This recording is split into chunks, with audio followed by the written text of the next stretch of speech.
ವಿಚಾರದಲ್ಲಿ additional charge sheet ಅಲ್ಲಿ DK brothers ಹೆಸರು ಬಂದಿದೆ ಅನ್ನುವಂಥದ್ದು, ಅಲ್ಲಿಗೆ ಹಣ ಕೊಟ್ಟ ವಿಚಾರಕ್ಕೆ 2.5 ಕೋಟಿ ಉಲ್ಲೇಖ ಮಾಡಿ. ಈಗ ಬಿಜಾಪುರದಲ್ಲಿ ಡಿ ಕೆ ಶಿವಕುಮಾರ್ ಅವರು ಕೊಟ್ಟಿದ್ದೀವಿ, ತಪ್ಪೇನು ಅಂತ ಹೇಳ್ತಾರೆ.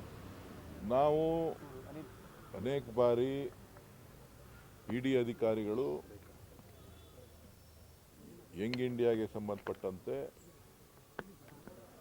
ಏನು ನಾವು ನಮ್ಮ ಟ್ರಸ್ಟಿಂದ ಮತ್ತೊಂದು ಟ್ರಸ್ಟ್ಗೆ ಹಣ ಕೊಡಲಿಕ್ಕೆ ನಾವು ಸ್ವತಃ ಸುಮಾರು 2-2.5 ಕೋಟಿಯಷ್ಟು ಹಣವನ್ನು ಕೊಟ್ಟಿದ್ದೇವೆ. ಸೊ ಹಾಗಾಗಿ ಅಧಿಕಾರಿಗಳು ಕೇಳಿದಂಥ ಎಲ್ಲ ಪ್ರಶ್ನೆಗಳಿಗೂ ಸಮಂಜಸವಾದಂಥ ಉತ್ತರಗಳನ್ನು ನಾವು ಕೊಟ್ಟಿದ್ದೀವಿ. ನಾವು ಕೊಟ್ಟಿಲ್ಲ ಅಂತಲೂ ಹೇಳ್ತಾ ಇಲ್ಲ, ಕೊಟ್ಟಿರೋದು ತಪ್ಪು ಅನ್ನೋದ್ರ ಬಗ್ಗೆ ನಮಗೆ ಮಾಹಿತಿನೂ ಇಲ್ಲ.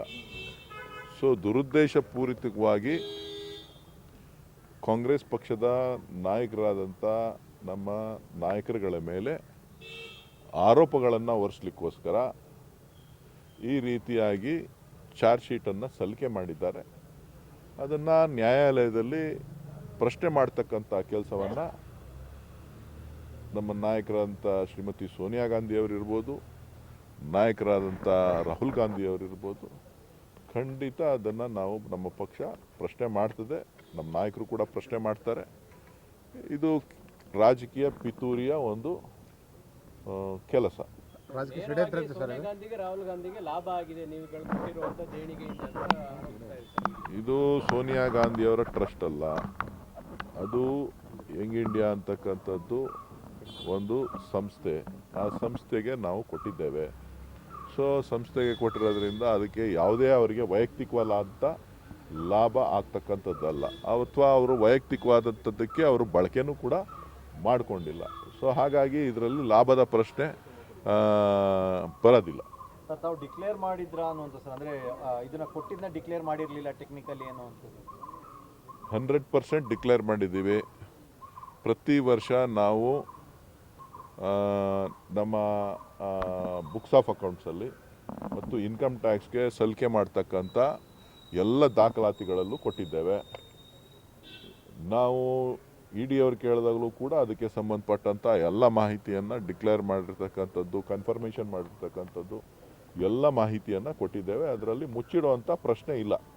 ಯಾಕಂದರೆ ಸಂಪೂರ್ಣವಾಗಿ ಎಲ್ಲವೂ ಕೂಡ ಪಾರದರ್ಶಕವಾಗಿ ಎಲ್ಲವೂ ಕೂಡ ಚೆಕ್ ಮುಖಾಂತರನೇ ಕೊಟ್ಟಿರ್ತಕ್ಕಂಥದ್ದು.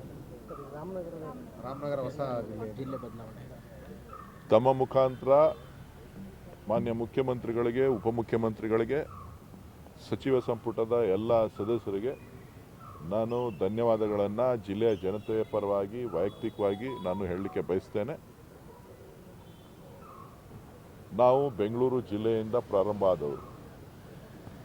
ಬೆಂಗಳೂರು ಜಿಲ್ಲೆ ಮೊದಲಿಗೆ ಬೆಂಗಳೂರು ನಗರ, ಇವತ್ತಿನ ಬೆಂಗಳೂರು ನಗರ ತಾಲೂಕುಗಳು, ಬೆಂಗಳೂರು ಜಿಲ್ಲೆಯ ಗ್ರಾಮಾಂತರ ತಾಲೂಕು ಹೊಸಕೋಟೆ ಇರ್ಬೋದು, ದೇವನಹಳ್ಳಿ ಇರ್ಬೋದು, ದೊಡ್ಡಬಳ್ಳಾಪುರ ಇರ್ಬೋದು, ನೆಲಮಂಗಲ ಇರ್ಬೋದು, ಹೊಸಕೋಟೆ ಇರ್ಬೋದು, ಜೊತೆಗೆ ರಾಮನಗರ ಜಿಲ್ಲೆಯ 4 ತಾಲೂಕುಗಳಿರ್ಬೋದು, ಇವೆಲ್ಲವೂ ಕೂಡ ಬೆಂಗಳೂರು ಜಿಲ್ಲೆಯ ಒಂದು ಭಾಗ.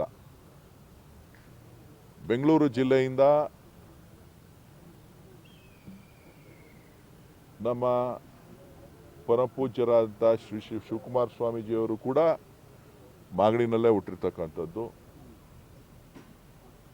ಬಾಲಗಂಗಾಧರ ಪರಮಪೂಜ್ಯ ಶ್ರೀ ಬಾಲಗಂಗಾಧರನಾಥ ಸ್ವಾಮೀಜಿಗಳು ಕೂಡ ಬೆಂಗಳೂರು ಜಿಲ್ಲೆಯ ರಾಮನಗರ ತಾಲೂಕಿನಿಂದನೇ ಹುಟ್ಟಿರ್ತಕ್ಕಂಥದ್ದು. ಬೆಂಗಳೂರು ನಗರವನ್ನು ಕಟ್ಟಿದಂಥ ಮಾಗಡಿ ಕೆಂಪೇಗೌಡರ ಕೂಡ ಮಾಗಡಿ ತಾಲೂಕಿನಲ್ಲೇ ರಾಜ್ಯಭಾರವನ್ನು, ಕೋಟೆಯನ್ನು ಕಟ್ಟಿ ನಿರ್ಮಾಣ ಮಾಡಿ ಬಂದು ಬೆಂಗಳೂರನ್ನು ಕಟ್ಟಿದಂಥವರು. ವಿಧಾನಸೌಧವನ್ನು ಕಟ್ಟಿದಂಥ ಕೆಂಗಲ್ ಹನುಮಂತನಯ್ಯನವರು ರಾಮನಗರ ತಾಲೂಕಿನ ಬೆಂಗಳೂರು ಜಿಲ್ಲೆಯಿಂದ ಮುಖ್ಯಮಂತ್ರಿ ಆಗಿದ್ದಂಥವರು. ಮಾನ್ಯ ಮಾಜಿ ಪ್ರಧಾನಮಂತ್ರಿಗಳಾದಂಥ ದೇವೇಗೌಡರು ರಾಮನಗರ ತಾಲೂಕಿನ ಬೆಂಗಳೂರು ಜಿಲ್ಲೆಯಿಂದ, ಬೆಂಗಳೂರು ಗ್ರಾಮಾಂತರ ಜಿಲ್ಲೆಯಿಂದ ಅವರು ಶಾಸಕರಾಗಿದ್ದಂಥವರು. ಅಲ್ಲಿ ಮುಖ್ಯಮಂತ್ರಿ ಆದ ಮೇಲೇನೆ ಅವರು ಪ್ರಧಾನಮಂತ್ರಿ ಆಗಿದ್ದು. ಆ ಪ್ರಧಾನಮಂತ್ರಿ ಆದಾಗಲೂ ಕೂಡ ಅದು ಬೆಂಗಳೂರು ಜಿಲ್ಲೆ ಆಗಿತ್ತು. ಮಾನ್ಯ ಕುಮಾರಸ್ವಾಮಿ ಅವರು ಕೂಡ ಶಾಸಕರಾದಂಥ ಸಂದರ್ಭದಲ್ಲಿ ಅದು ಬೆಂಗಳೂರು ಜಿಲ್ಲೆನೇ ಆಗಿತ್ತು. ಅವರು ಮುಖ್ಯಮಂತ್ರಿ ಆದಂಥ ಸಂದರ್ಭದಲ್ಲೂ ಕೂಡ ಅದು ಬೆಂಗಳೂರು ಜಿಲ್ಲೆ ಆಗಿತ್ತು. ಈಗಲೂ ಕೂಡ ಅದು ಬೆಂಗಳೂರು ಜಿಲ್ಲೆ ಆಗಬೇಕು ಅಂತಕ್ಕಂಥದ್ದು ಇಡೀ ಜಿಲ್ಲೆಯ ಜನರ ಆಶಯ.